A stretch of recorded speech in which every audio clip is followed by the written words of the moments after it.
dekat Penara ni. Kalau korang nak cek penyewa, hari ni korang iklankan, semalam dah ada penyewa. Pangsapuri Penara datang lagi guys.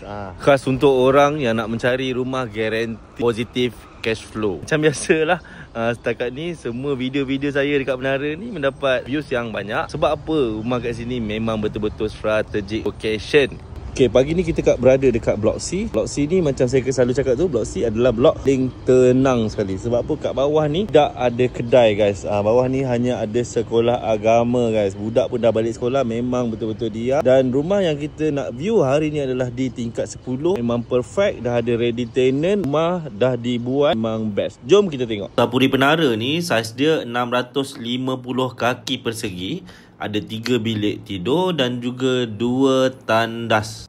Kita boleh tengok dalam video ni, rumah ni dah siap di refurbish, di mana lantai dah dipasang dengan vinyl flooring dan cat baru, pipe dengan wiring pun semuanya baru. Okay, kelebihan utama rumah ni, dia punya dapur dah siap buat partition so tak, dia ada separated antara dapur dengan ruang tamu. Ni dapur, sini ruang tamu. Susah kita nak dapat unit yang dah siap buat macam ni dekat Penara. Kalau dapat memang kena grab terus. Ini satu lagi features yang menarik dekat rumah ni. Sebab owner dah buat pintu. Bilik ni ada 2 pintu lah. Satu pintu daripada ruang tamu, dan satu pintu ni tahu tak ke mana? Kita boleh direct pergi ke toilet dekat situ.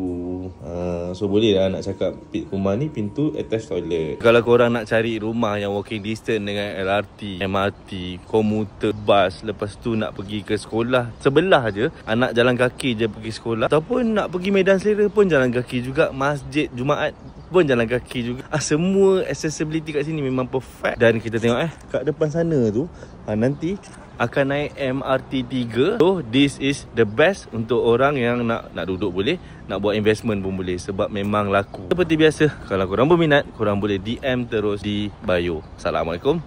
Bye bye.